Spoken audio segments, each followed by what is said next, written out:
Hi நண்பா, நீங்கள் ஒரு கம்பெனிக்கு வேலைக்கு போகிறீங்க. அங்கே உங்களுக்கு மாதம் 30,000 தராங்க ஒரு வருஷத்துக்கு. அடுத்த வருஷத்துலேருந்து அந்த 30,000 28,000 மாதத்துக்கு மாற்றிட்டாங்க. அதுக்கு அடுத்த வருஷம் அந்த 28,000 26,000 மாற்றிட்டாங்க மாதத்துக்கு. இந்த கம்பெனியில் வேலை பார்ப்பீங்களா? நம்மள எல்லாருமே இந்த மாதிரி தான் வேலை பார்த்துட்ருக்கோம்.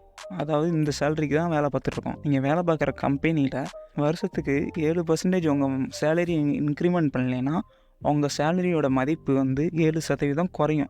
அதாவது நீங்கள் ஆக்சுவலாக 30,000 தான் வாங்குவீங்க, ஆனால் அதோட மதிப்புங்கிறது 28,000 தான். இதைத்தான் இன்ஃப்ளேஷன்னு சொல்கிறோம். இது புரியறதுக்கு இன்னொரு எக்ஸாம்பிள் பார்க்கலாம் வாங்க. 2021 100 பெட்ரோல் போட்டிருந்தீங்கன்னா 1.25 லிட்டர் பெட்ரோல் போட்டிருக்கலாம். அதே இப்போ நீங்கள் பெட்ரோல் அதே 100 போட்டிங்கன்னா 1 லிட்டர் மட்டும்தான் போட முடியும். ஏன்னா நம்ம 2 தடவையும் 100 தான் போட்டிருக்கோம். அந்த 100 சேம் தான், ஆனால் அதுக்கு கிடைக்கக்கூடிய பெட்ரோலோட குவான்டிட்டிங்கிறது குறையுது. எதனாலனா நம்மளை சுற்றி பொருட்களோட விலைவாசி ஏறனால நம்மளோட மணியோட மதிப்பு குறையுது. இதைத்தான் இன்ஃப்ளேஷன், பணவீக்கம் அப்படின்னு சொல்கிறாங்க. ஆவரேஜாக இந்தியாவோட இன்ஃப்ளேஷன் ரேட் 6.5லேருந்து 7 வரைக்கும் இருக்குது. இது தெரியாமல் நம்மள்கிட்ட இருக்க மணியை நம்ம ஒன்றுமே செய்யாமல் அப்படியே வச்சுட்டு இருந்தோம்னா நம்மளோட மணி வருஷத்துக்கு 6.5லேருந்து 7% அதோட மதிப்பு குறையுதுன்னு தெரிஞ்சுக்குங்க. அந்த மதிப்பு குறையாமல் இருக்கணும்னா நம்ம எதுலையாவது இன்வெஸ்ட் பண்ணணும். பெஸ்ட் இன்வெஸ்ட்மெண்ட், நிறையா இன்வெஸ்ட்மெண்ட்ஸ் இருந்தாலும் நம்ம இன்றைக்கி பார்க்க போகிறது ஏன்னா ஸ்டாக் மார்க்கெட். இதுதான் எல்லா இன்வெஸ்ட்மெண்ட்டோட அதிக ரிட்டர்ன்ஸை கொடுக்குது. ஆவரேஜாக இந்தியாவில் இருக்க Nifty 50 11 to 12% ரிட்டர்ன் கொடுக்குது. இதனால் நம்மளோட மணியை இன்ஃப்ளேஷன்லேருந்து காப்பாற்றிக்க முடியும். அதே சேம் டைம் நம்மளோட மணியை க்ரோ பண்ணவும் முடியும். இன்வெஸ்ட் பண்ணணும்னா ஸ்டாக் மார்க்கெட்னால் என்னன்னு தெரியணும்ல. வாங்க ஸ்டாக் மார்க்கெட்னா என்னன்னு பார்ப்போம். What is stock market? நீங்கள் ஒரு கம்பெனி ஆரம்பிக்கிறீங்கன்னு வச்சுக்கலாம். அந்த கம்பெனி நல்லா க்ரோ ஆகுது, அந்த கம்பெனியை ஸ்கேல் பண்ணணும்னு நினைக்கிறீங்க. அதுக்கு உங்களுக்கு மணி தேவைப்படுது. இப்போ உங்கள்கிட்ட மணி இல்லைன்னா அந்த கம்பெனியை சின்ன சின்ன போர்ஷனாக டிவைட் பண்ணி அதை ஸ்டாக் மார்க்கெட்டில் லிஸ்ட் பண்ணலாம். அந்த கம்பெனியோட ஒரு போர்ஷனை தான் ஸ்டாக்னு சொல்லுவாங்க.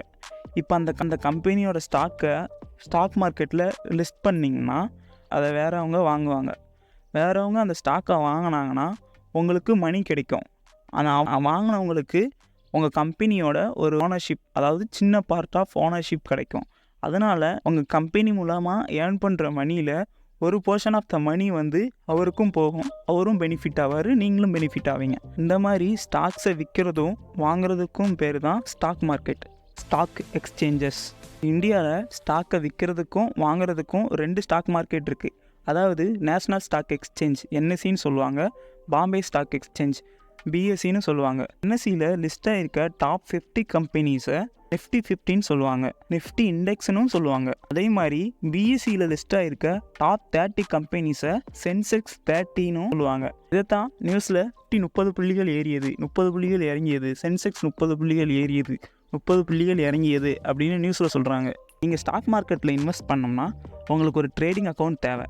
கீழே டிஸ்கிரிப்ஷனில் கொடுத்துருக்க லிங்கை கிளிக் பண்ணி ஏஞ்சல் ஒன்ல ஃப்ரீ ட்ரேடிங் அக்கௌண்ட் ஓப்பன் பண்ணிக்கோங்க. அவ்வளோ சீக்கிரமாக ஸ்டாக் மார்க்கெட் ஜர்னி ஸ்டார்ட் பண்ணுறீங்களோ அவ்வளோக்கு அவ்வளோ ஈஸியாக பெனிஃபிட் ஆகலாம், அவ்வளோக்கு அவ்வளோ லேர்ன் பண்ணலாம். இந்த வீடியோ பிடிச்சிருந்தா லைக் பண்ணுங்கள். இந்த வீடியோ பற்றின உங்களோட தாட்ஸை கீழே கமெண்ட் பண்ணுங்கள். ஸ்டாக் மார்க்கெட் பற்றி தெரியாத உங்கள் ஃப்ரெண்ட்ஸ் அண்ட் ஃபேமிலிக்கு ஷேர் பண்ணுங்கள். இதேமாதிரி மணி ரிலேட்டட் வீடியோஸ்க்கு இங்கே கொடுத்துருக்குற பிளேலிஸ்ட்டை கிளிக் பண்ணி பாருங்கள். கடைசியாக தேங்க்யூ ஃபார் வாட்சிங்.